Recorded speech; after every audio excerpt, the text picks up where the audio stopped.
Bismillahirrahmanirrahim. Welcome everyone to this webinar. We have with us a renowned speaker, Professor Dr. Ajmal Yasin. He is the head of orthopedic and trauma surgery department from the Punjab Medical College, Allied and DHU Hospital, Faisalabad.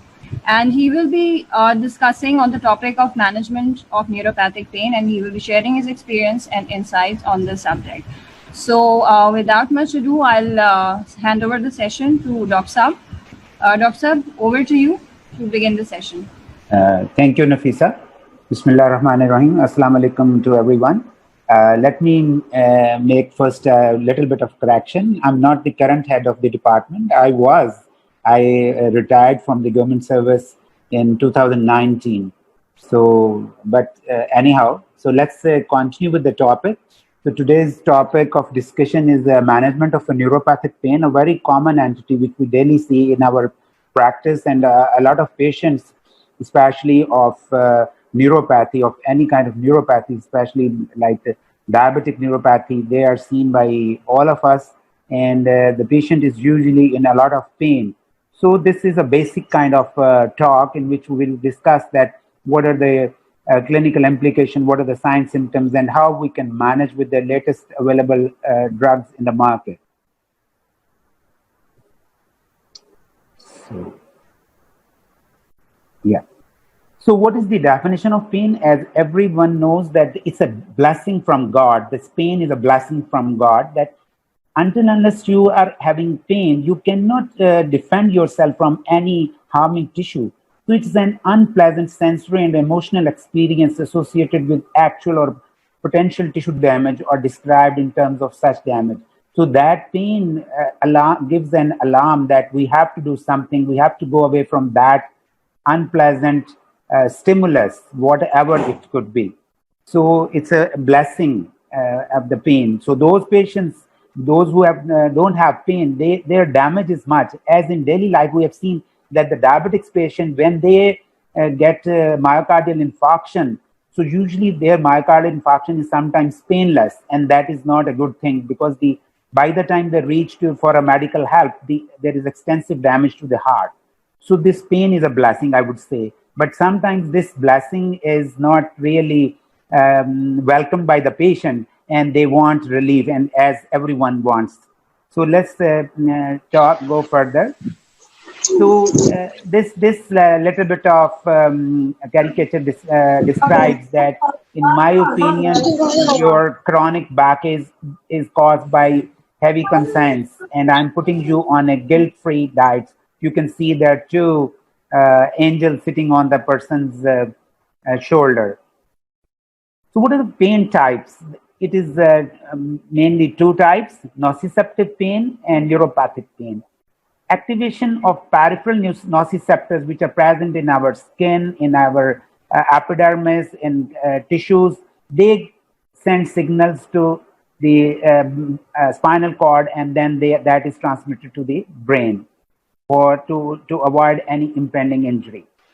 The neuropathic pain is due to damage of peripheral central nervous system, and the signals, they arise not only from injured axons, but also from the intact nociceptors that share the innervation territory of the injured nerve.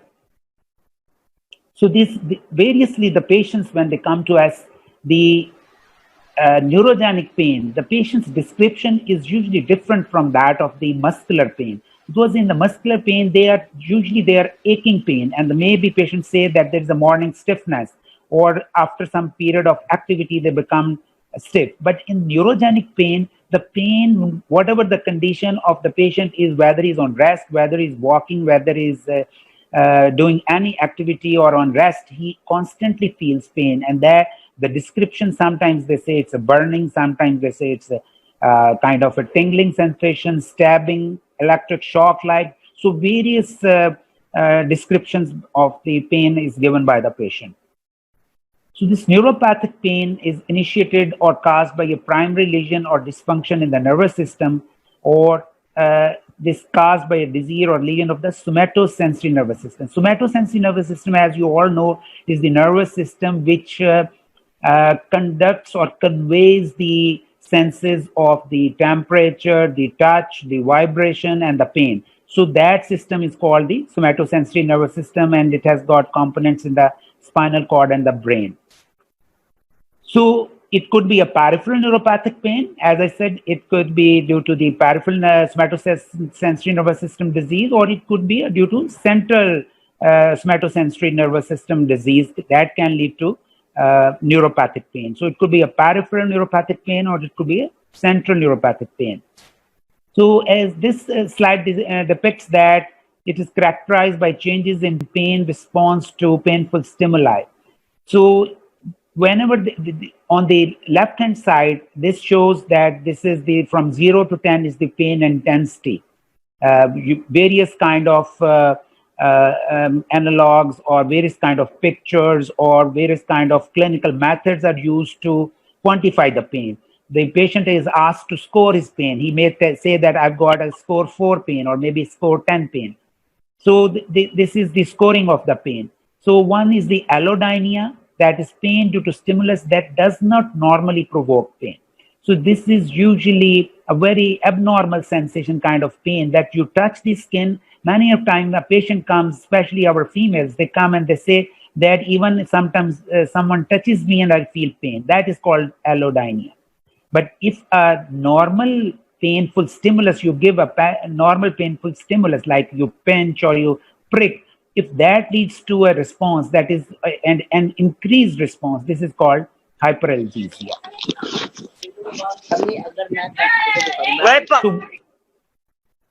So what is the prevalence of these neuropathic pain? The prevalence is various in various diseases, like in post-herpetic neuralgia. You daily come across these kind of patients with herpes zoster. This is a typical presentation in the OPD, that the patient they always complains of a burning kind of pain in that particular nerve area with the one which is involved. So its prevalence, probably this is a study from USA, and they say that they have got an 8% prevalence. Diabetic neuropathy, 26% of patients with type 2 diabetes. Similarly, low back nerve root pathology, 10 to 17%. Spinal cord injury patients, multiple sclerosis, and stroke patients, they are the other examples of the pain. So this slide depicts the graphic representation, and if you go onto the bottom, this post-herpetic neuralgia and the diabetic peripheral neuropathy, they are the most common. Again, this is a US prevalence, and this is in millions. You can see around 0.5 millions in case of post-herpetic neuralgia, and 0.6 million and more than that diabetic peripheral neuropathy, apart from other causes. So what are the various locations of different neuropathic pains depending upon the, like trigeminal neuralgia, the patient would say that he has got pain on the face, and post-herpetic according to the nerve root involved. Similarly, whatever peripheral nerve injury is involved, according to that, the patient would say that he has got in that area pain. Again, this phantom pain or post-amputation pain, this is usually represented in the brain. The brain part is not amputated. The limb part is amputated, but in the brain, the representation is still there. So the patient would say that I feel crawling on my foot, which is already amputated, or I feel that someone is pinching my foot. So this is called phantom pain. Again, it's kind of a neuropathic pain. So polyneuropathy, again, in the feet and legs or hands, this is common in the diabetes. Then radiculopathy in one nerve, like sciatic nerve. Similarly, the other in the central side, there are various conditions in which there is pain at the level of the spinal cord injury or below the level of. Similarly, in central post-stroke pain, they have got pain on the contralateral side in case of stroke. So what are the symptoms of neuropathic pain? So they could be negative symptoms, or they could be positive. Negative means that the patient feels less kind of sensation. Hypoesthesia, reduced perception of non-painful stimuli. And hypoalgesia means reduced perception of painful stimuli. And thermohyperesthesia, reduced perception of heat. So these are called negative symptoms, although the patient has got altered symptoms, but you can say altered symptoms or negative. The positive symptoms are divided into two: spontaneous pain and stimulus-induced pain. The spontaneous pain is like paresthesias or paroxysmal pain, shooting pain that occurs intermittently for a few seconds at a time. The stimulus-induced pain is allodynia, pain induced by a typically non-painful moving stimuli on the skin, or hyperalgesia, which is pain induced by a typically non-painful static stimulus on the skin, and summation, when there is increased amount of pain due to typically non-painful repetitive stimuli. So these are all neuropathic pain kinds. These are when the peripheral nerve is damaged, you know there are two components of the peripheral nerve. It has got a motor component and a sensory component. When the motor component is involved, the patient would present to you with various kind of paresis or paralysis. There could be a loss of tone, that is hypotonia. There could be areflexia or muscular atrophy in a long-standing case. If there is peripheral sensory nerve is being compressed, then there are the characteristic symptoms would be there. Local pain, the region of compression, or radiating pain in the further course of that affected nerve. Whichever nerve is being compressed, you commonly see the carpal tunnel syndrome, in which the median nerve is being compressed, and the patient usually says that there is a pain in the lateral 2.5 or 3 fingers. Paresthesias and lack of sensitivity in the region of body that is supplied by the nerve in question. So that is another kind of perception of the patient. So as there is some motor weakness as well, so maybe patient would complain of muscular weakness, or sometimes in a prolonged case or long-standing patient, there would be muscular atrophy. Impaired secretion of sweat and circulation disorders. If the autonomic nervous system is also involved, then there would be, these symptoms would be there. These are the various causes of peripheral neuropathy. The trauma is the most common cause, but usually then there would be mononeuropathy. Like if you have got a tibial fracture, sometimes the common peroneal nerve is injured. So the patient would present with this foot drop. If you have got a firearm injury like in the thigh, then the sciatic nerve would be. So usually a single nerve is involved in trauma. In the other most common, which we are concerned, and usually the drugs which we are going to discuss, they are most effective in this group of patients, like toxic and metabolic disorders. It usually affects many nerves, or that's why we call it polyneuropathy. It's more common in diabetes, alcoholics, and uremic patients, heavy metal industry, the patient who has got this poisoning from the heavy metals, then diphtheria toxin, and then the group B vitamin deficiency. Because of a lot of cooking we do, our food is not containing that much of vitamin, because we cook everything a lot, and these vitamins, they are then deficient in our food, and the patient has to take some supplements.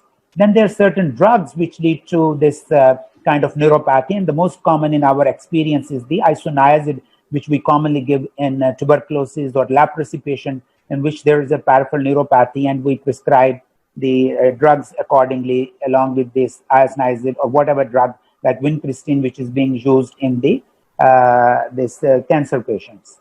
Then there are inflammatory or immunological causes like GB syndrome, Guillain-Barré syndrome, or in a post-immunization patient, or sometimes there is an infection like leprosy or HIV patients. They have got this neuropathy. Then hereditary disorders are there, in which there would be family history or multiple siblings would be having, and it's quite easy to diagnose. Then if it is an ischemic pain, that can also lead to peripheral neuropathy, and usually it is due to the involvement of the vasa nervosum. Do you know all the nerves, they have got vessels running along with that. Those vessels, they are involved in that particular disease. Like in diabetes, you know, it's a microvascular disease, and those vessels of the nerves, they are also involved, and that leads to kind of ischemic pain. Then you have got malignancy due to sometimes direct tumor invasion, that can lead to either the direct, all the nerves are the least or the last to be involved by the tumor, but sometimes the pressure symptoms like compression, that can lead to neuropathic pains. Or after radiation, that again is malignancy, that when the patients, they undergo radiation, usually it's most common after severe breast, when there is a mastectomy and then post mastectomy, the radiation is done to the breast area, the brachial plexus is involved.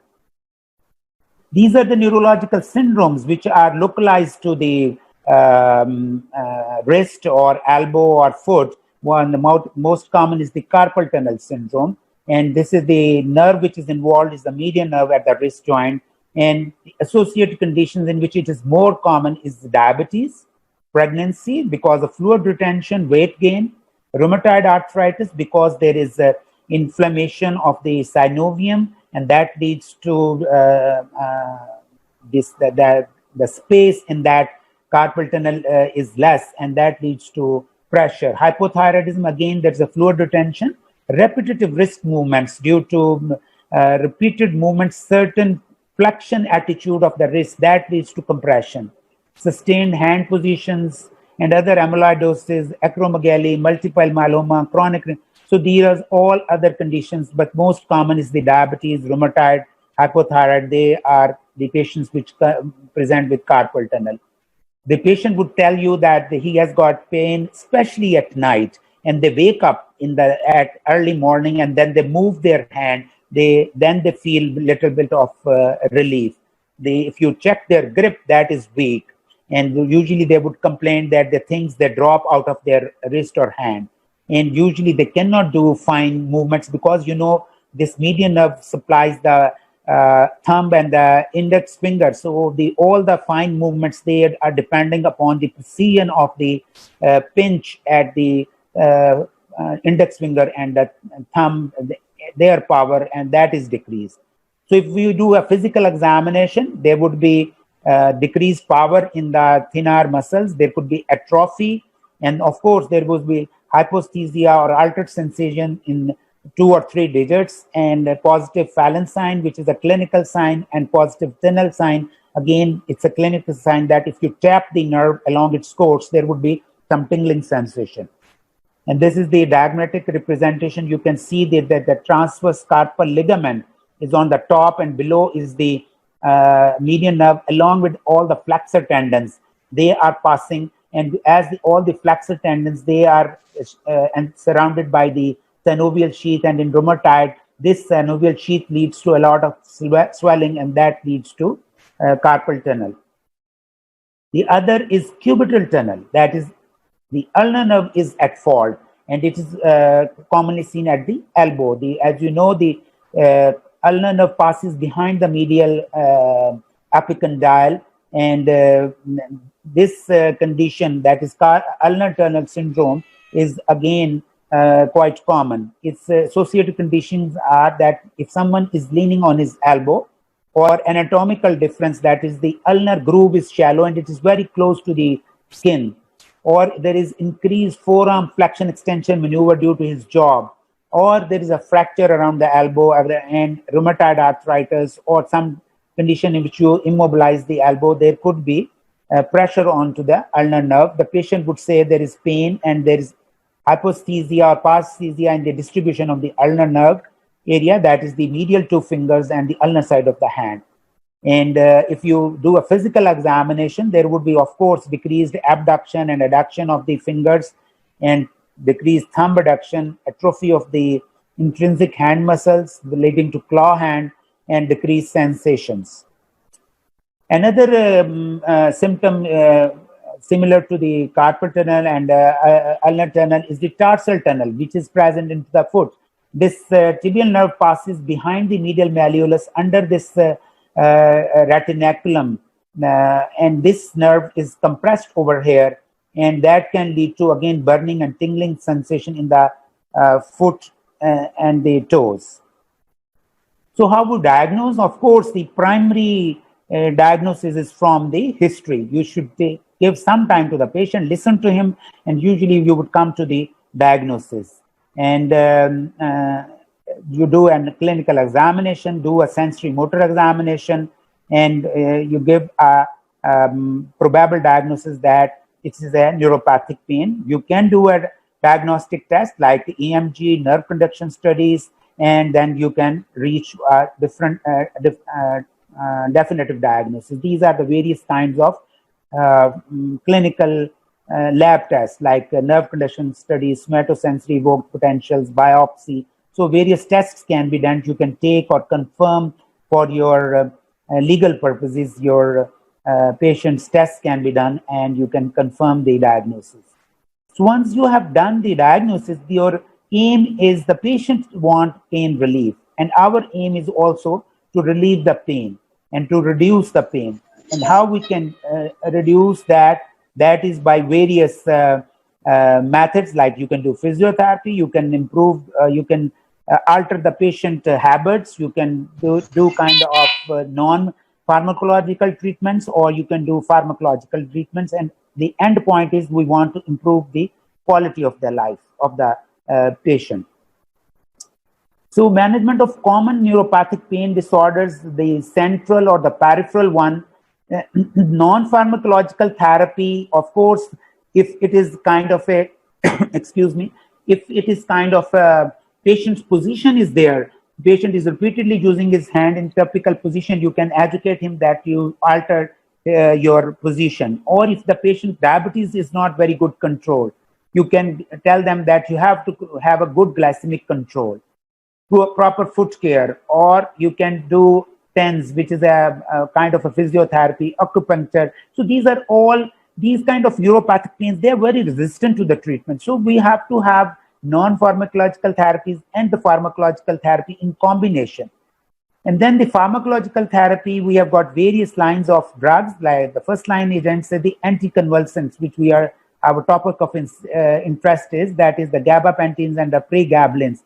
The anticonvulsants have been used for last, I would say, 10 to 15 years very successfully as painkillers kind of in neuropathic pains. The SNRIs like duloxetines, and then tricyclic antidepressants. And then we have got the second and third line agents like the opioids, which we are afraid of that the patient sometimes become addicted to it. And then there are certain topical agents which you may help the patient. So again, if it's a post-herpetic neuralgia, again non-pharmacological therapy is there. And then again, all those line of treatments, that is, you can start with the pregabalin, you can use amitriptyline, you can use Tramol if the patient is not getting relief. So this is all stepwise treatment, non-pharmacological and pharmacological. So what is the mechanism of action of pain alleviation by pregabalin? How it acts? Whenever there is a nerve injury, there is increased depolarization. And that leads to increased this activation of voltage-gated calcium channels. Once these voltage-gated calcium channels, they are activated, there is increased calcium influx. And that leads to various chemical release, increased P substance, increased glutamate release, NMDA activation, or TNF alpha factor or COX. So various, all these kind of neurotransmitters, they are increased in release, and that leads to pain. But what the pregabalin does, pregabalin that does that stops activation of voltage-gated calcium channels, and then once you stop over here, that leads to stoppage of these release of these neurotransmitters, and the patient gets relief. These are, let me share with you few studies on this neuropathic pain management. And this is a Japanese study in which they said that this post-herpetic neuralgia and diabetic peripheral neuropathy, and in patients with spinal cord injury, the pregabalin demonstrated efficacy for pain relief and sleep improvement with a consistent safety profile in Japanese subject with either moderate or severe baseline pain severity. So pain severity at baseline was either moderate, this orange group, or severe, that the gray group. And they gave them placebo as well as pregabalin. These are the number of the patients.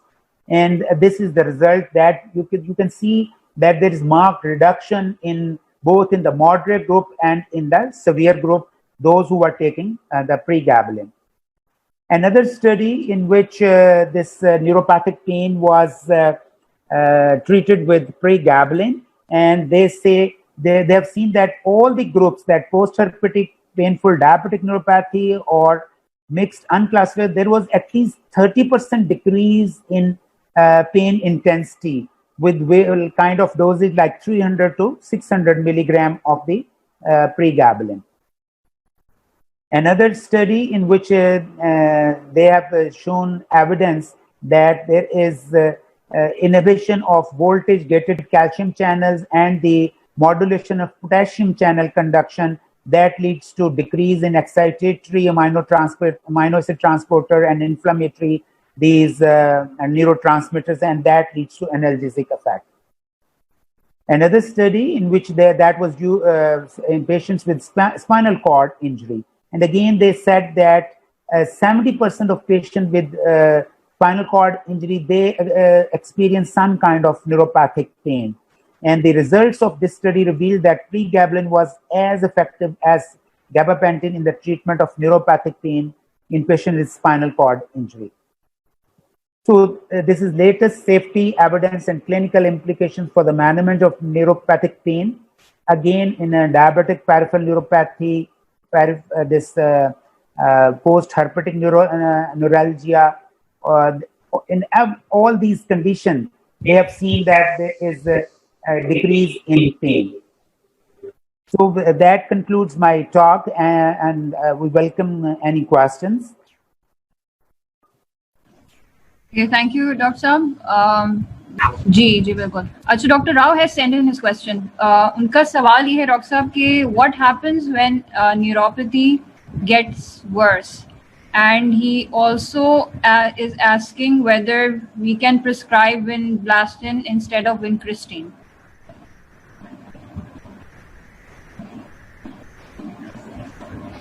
Right. So the base is that if the neuropathy is worsening, it means the disease which is causing neuropathy, that is not under control. So that is what we have already said, that we have to control the underlying disease first. Like if it is diabetes, you have to have a good glycemic control.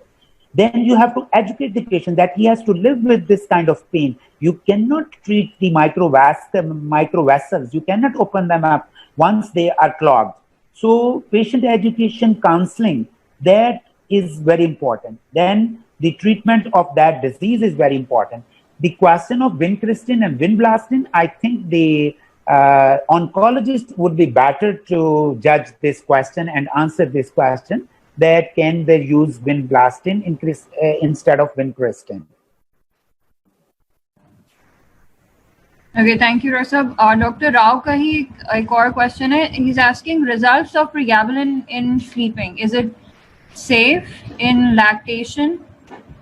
And so far there are no teratogenic effects I've seen in the laboratory. But as you know, any kind of drug, it is given with caution in pregnant women and in children. But I think safely you can give in females or those who are lactating, you can give this drug.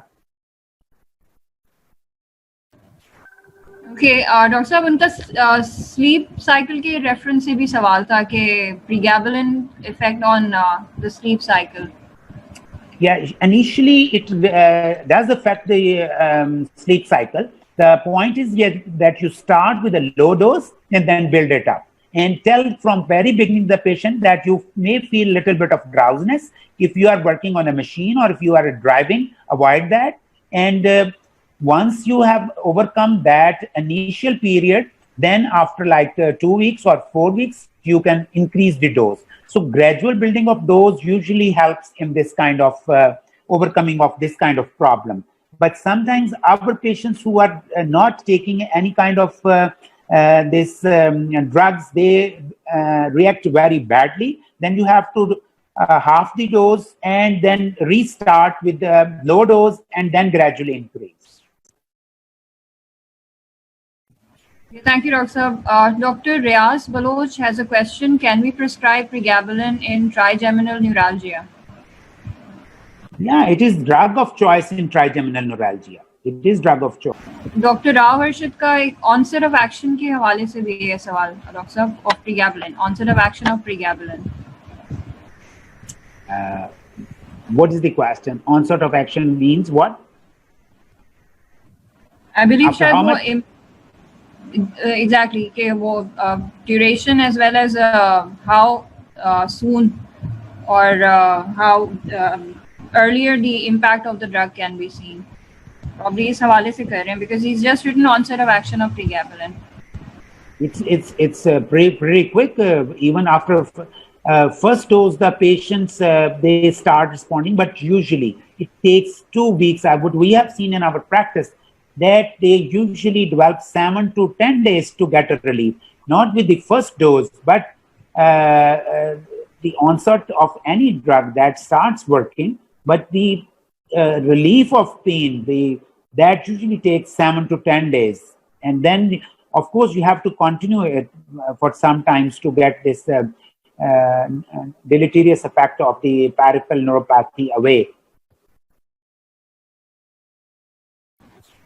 Okay, thank you, Dr. Sahab. Dr. Riaz Baloch is asking, pregabalin causes peripheral edema.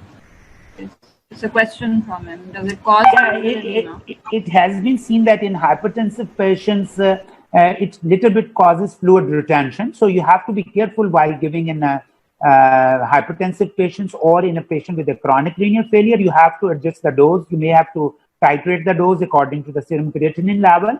Get the first serum creatinine level, and then accordingly you can titrate the dose. Thank you, Dr. Sahab. Dr. Sarmad Ali is asking, please guide best combination to treat neuropathy.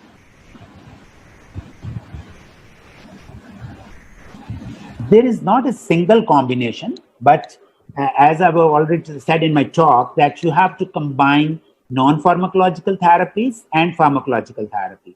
And out of pharmacological therapy, this is the first line drug, this pregabalin. So we have to control the underlying disease with whatever the underlying disease is. And then you start with the pregabalin. You can increase the dose and see the response. If the patient is not responding, then you can switch over to the other drugs, like you can switch over to duloxetine, or you have to sometimes switch to the tramadol group. But the side effect of the tramadol group is that it causes constipation and it causes dependency. And we cannot do that the patient should be dependent on these opioids. Okay, I believe that concludes our question session. Okay, there is a question that please share your experiences regarding mecobalamin and pregabalin. Is it an ideal combination to treat neuropathy? Yeah, these B complex, vitamin B, it has got a role, as I've discussed, that certain diseases or certain drugs, they deplete the vitamin B complex vitamins. So if you think that the patient has got dietary deficiency, as well as he is taking the certain drugs in which there is depletion, we can combine. Usually these kind of patients like diabetics, their diet is also not very good. So we usually combine some sort of multivitamins always with the pregabalin. Okay, thank you so much, Dr. Saab, for answering your questions. And again, I would request the participants, अगर अभी भी आपके कोई ऐसे questions and queries हैं जो were not addressed, you can always send them to us, and we can always forward it to Dr. Saab, and we can address it back to you. So, thank you, Dr. Saab, for your time.